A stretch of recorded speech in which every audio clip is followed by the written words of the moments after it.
Hey guys, welcome to my channel. I hope you're all doing very well. So the Oscars were literally last year, 10 years ago.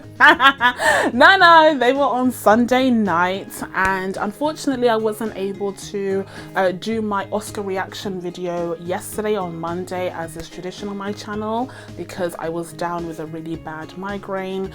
But today, thankfully, I'm feeling much better, so I'm really excited to dive into my thoughts, feelings, reaction, emotions to the 95th Academy Awards, which happened just this past Sunday. But before we dive into all of that good stuff, as per usual, if you haven't already, please be sure to subscribe to my channel and make sure you turn on your notifications so that you can be told when I upload next. Now, without further ado, guys, let's dive into the 95th Academy Awards. Before we dive into the winners and losers of the night, I'm just going to touch on the ceremony overall. I did in fact watch the entire thing, even though it went on until 4 AM here in the UK, and that was a large part why I ended up with a massive migraine the next day when I tried to wake up early. But overall, I would have to say that the ceremony this year was actually pretty decent. Like, not gonna lie. Not gonna lie, but they did what needed to be done. Listen, it was definitely a return to form.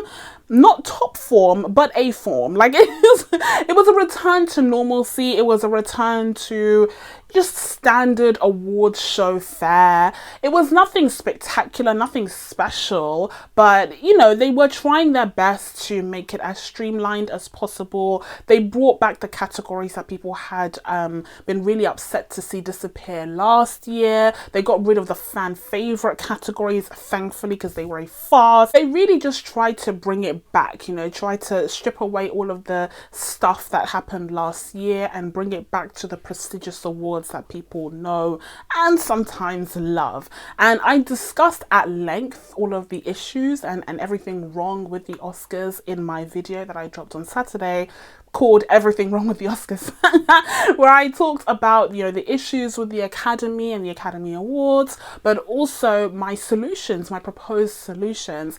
And some of them were actually at play here in the 95th Academy Awards. I'm not saying it's because of me.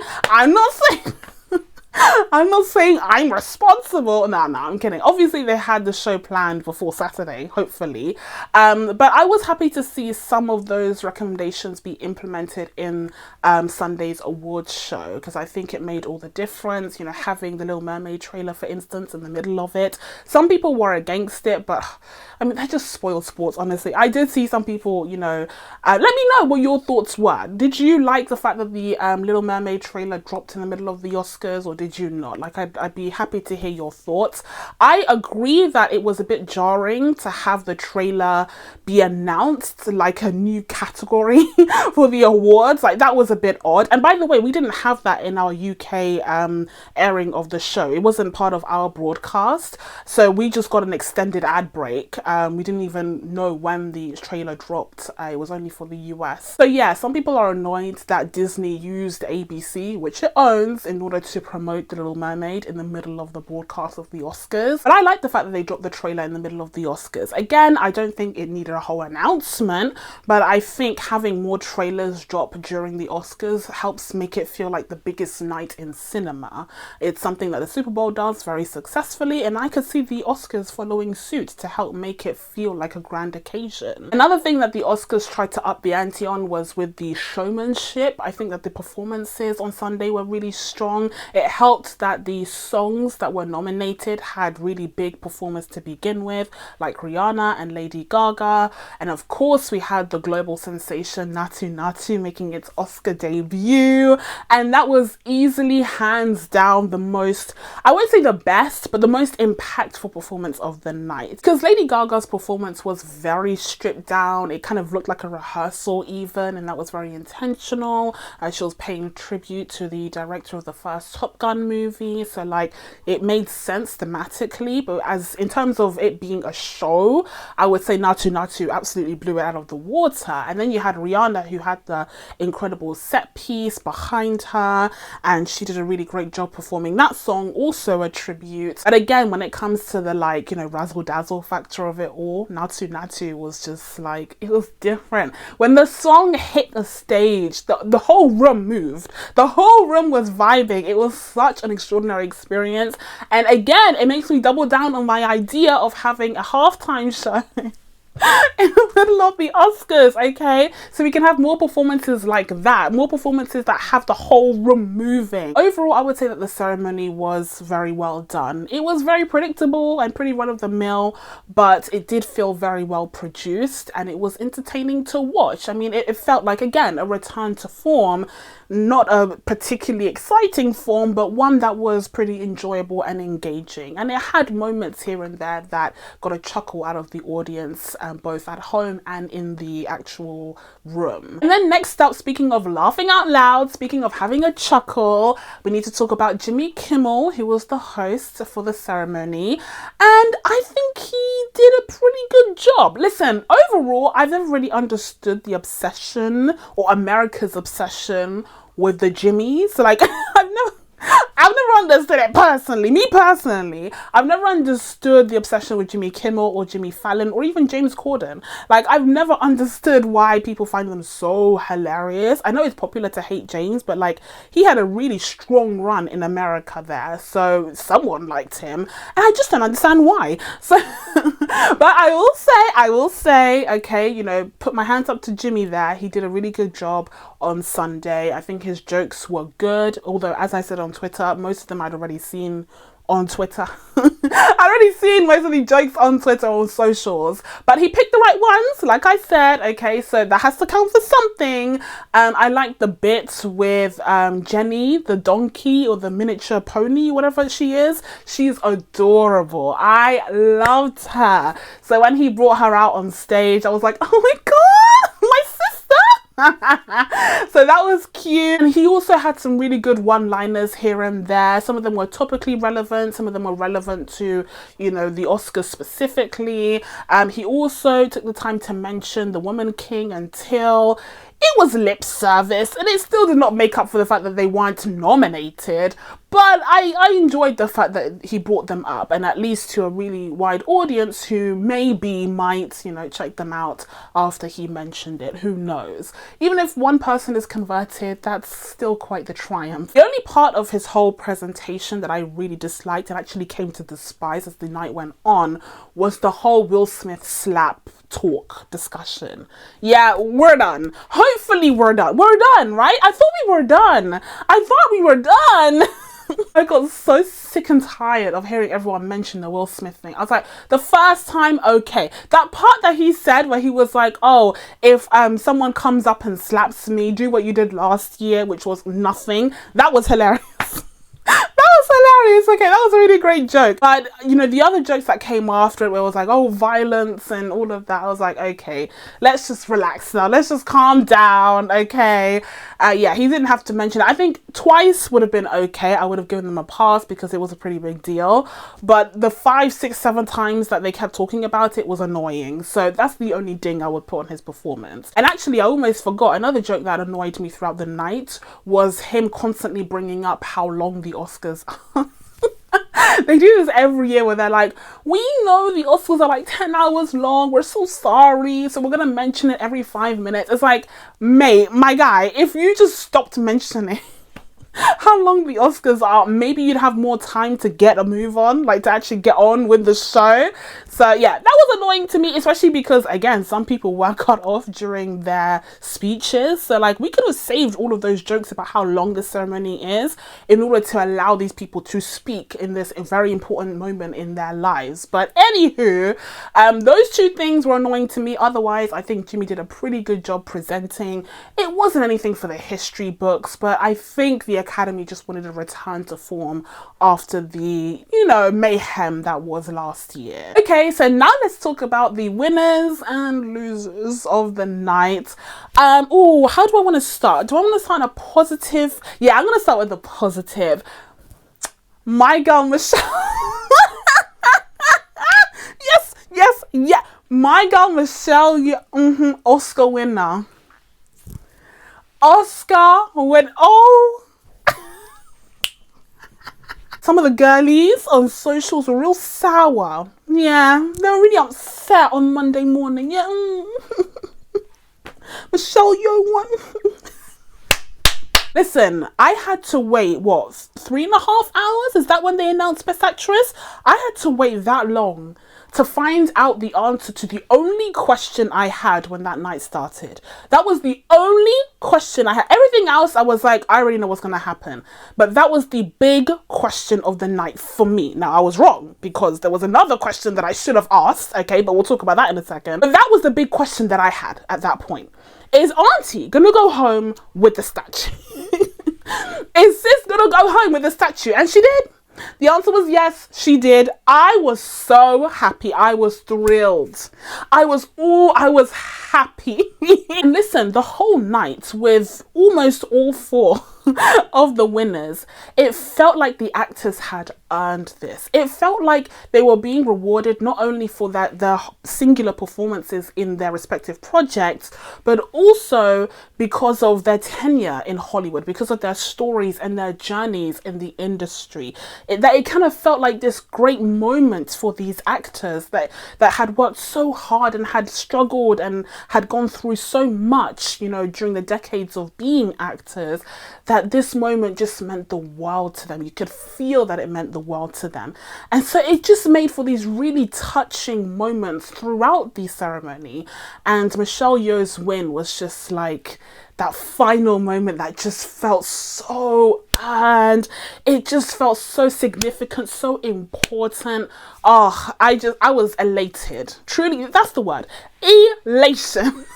Now, here's the thing. I spent a couple of moments on social media after she won, kind of taking a look at people's reactions, and I started to see the inevitable backlash of people saying that she didn't deserve to win and she only won because she's Asian or because she's not white, and it's, you know, positive discrimination or blah blah blah.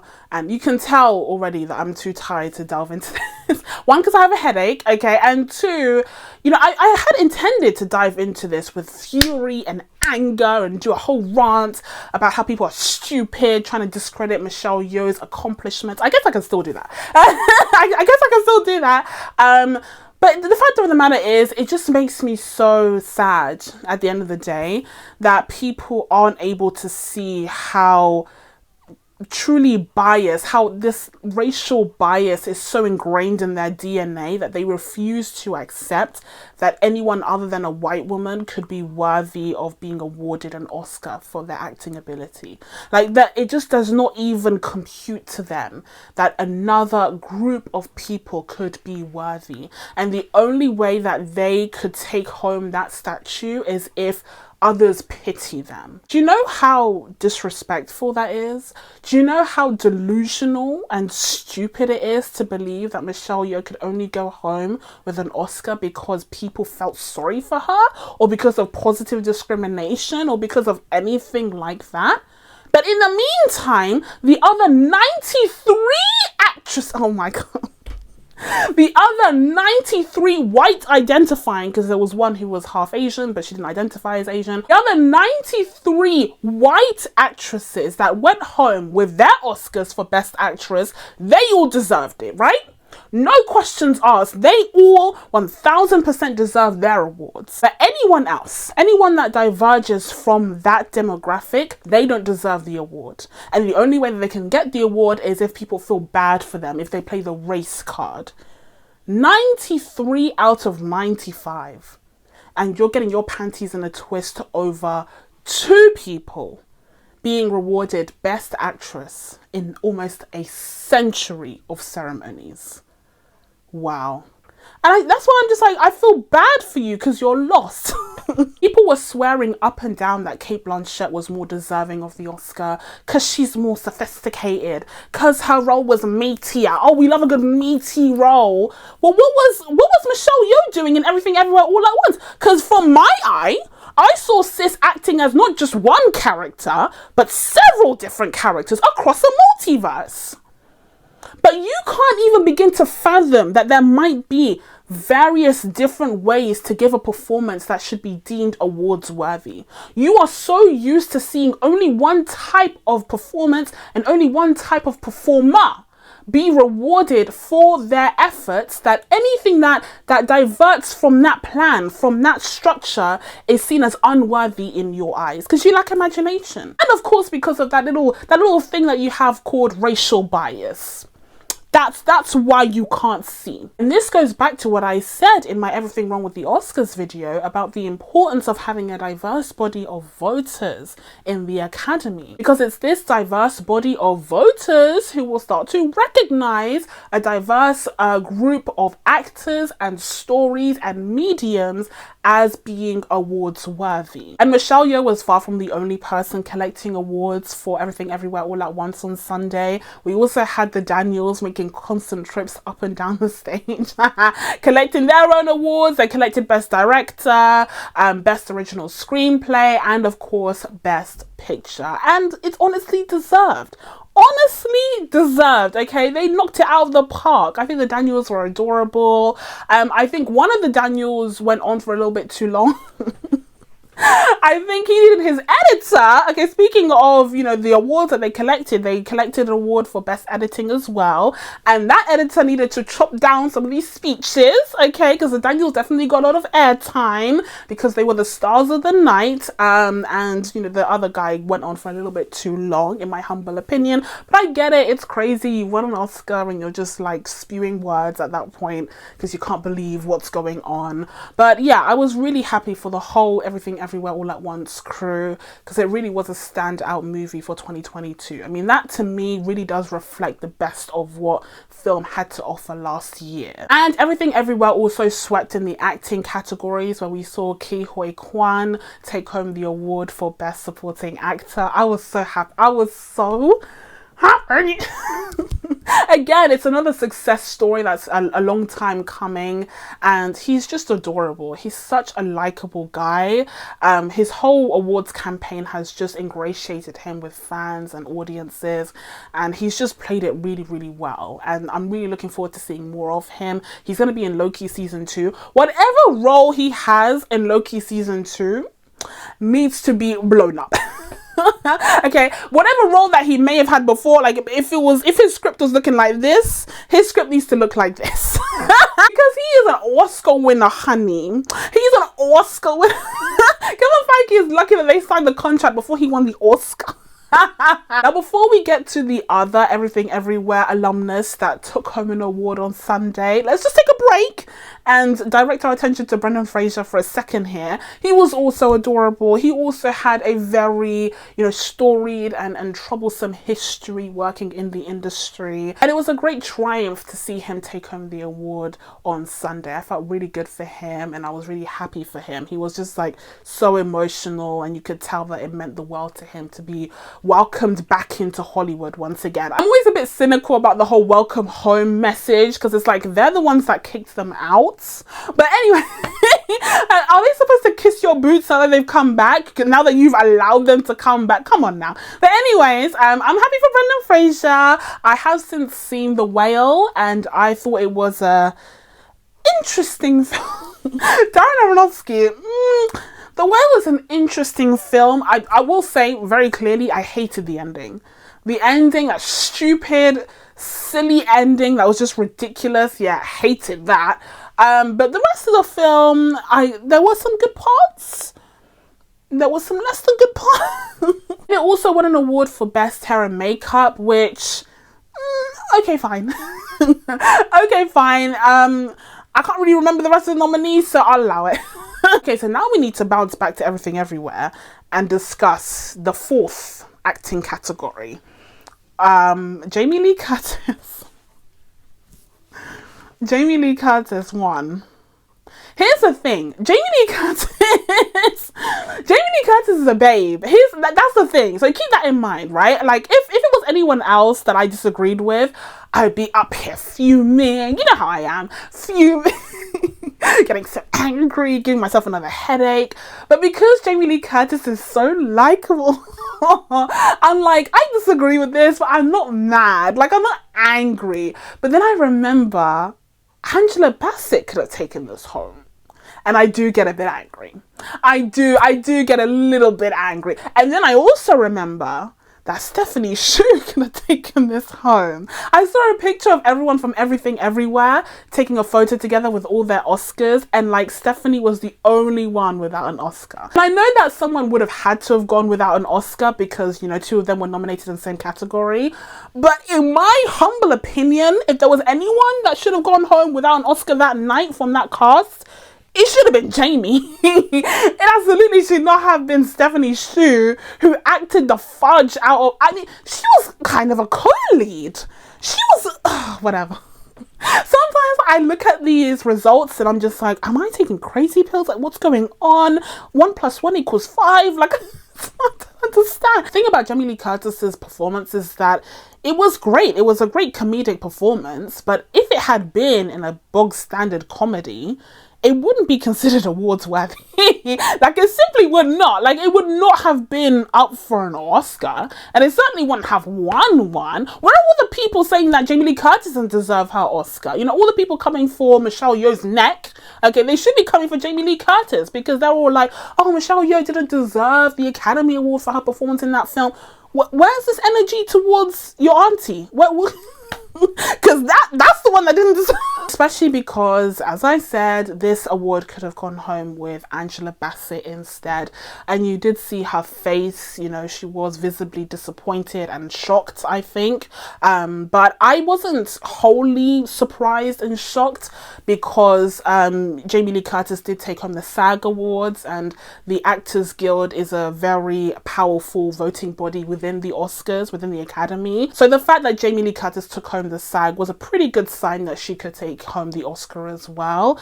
But I was still holding out hope for my auntie Angela Bassett, because she, again, is yet another actor who's worked in the industry for decades, has given great performance after great performance. She should have taken home an award for What's Love Got to Do with It, as many people have said.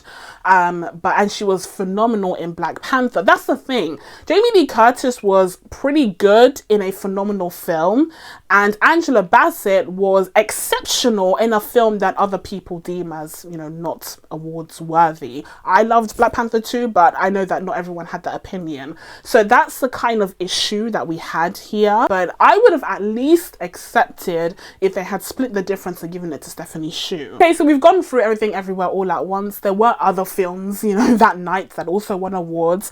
I think the second biggest winner would actually be All Quiet on the Western Front, which, by the way, during the actual broadcast, they kept playing one of the songs from the score of that film, and I fell in love with that song. I really did. I think that song is called Uniform On or something. I saw it on Spotify, and I was like, this is a good score. And so I wasn't wholly surprised when it ended up winning Best Score. I still think Black Panther 2 should have been up for Best Score as well, with Ludwig Göransson's incredible work.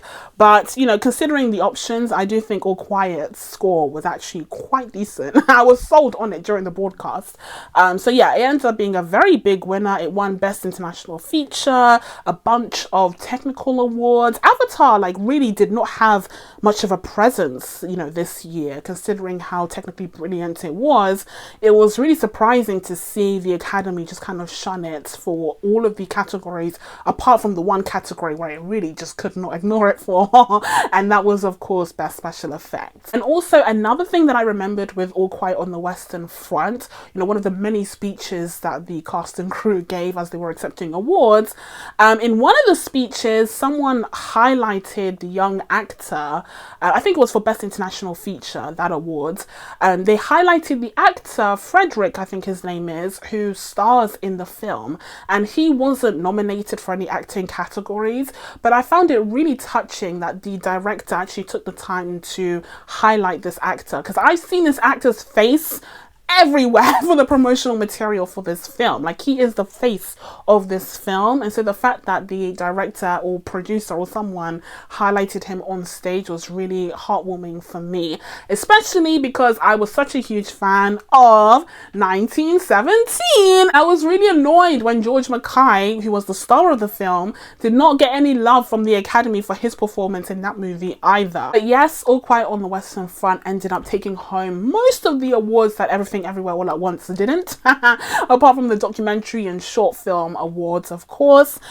We also saw Top Gun Maverick take home Best Sound, and I think the award for Best Sound has been consolidated, because before it used to be Best Sound Editing and Best Sound Mixing, I think it was, and they've just kind of put them into one category, which I think is fair. I don't know the difference between the two really, and also I think for most years it was the same film winning both, so I guess it makes sense for them to combine them, even though it's a bit of a slap in the face when you consider that they did try to spotlight the importance of each of these elements of filmmaking during the show. So it's kind of hypocritical that they just combined the two and just kind of call them the same thing for this new category. And finally, we had Best Animated Feature, which was actually one of the first awards announced in the night, and it ended up going home with Guillermo del Toro's Pinocchio, and he gave a very touching speech about the importance of animation and how he, you know, supports animation, and so he has a fund supporting Mexican animators, which is incredible. And even during the presentation for the award, you had Emily Blunt and Dwayne Johnson come up, and they had this bit where Dwayne Johnson was proclaiming his love of animation and his appreciation of it, and Emily Blunt was like, yeah, we're trying to keep things going. And you know, I understood the sentiment of the thing, I appreciated it, because in previous years they really dismissed animation as being something that just babysits kids, and as someone who truly loves animation as a fully grown adult, I have to say that I love it when people take this medium seriously, because it truly is capable of beautiful storytelling and world building that we still to this day cannot see in live action. I mean, just take a look at the Little Mermaid trailer. It's really struggling to bring to life what the animated film did, you know, literally 30 years ago. But that's it from me, guys. Now that I told you guys my thoughts on the 95th Academy Awards, it's time for you guys to let me know what you thought of this awards ceremony and of the winners and losers down in the comments below. Please be sure to subscribe to catch new videos coming up. Thank you guys so much for watching. I really appreciate it, and I will see you in the next one. Bye.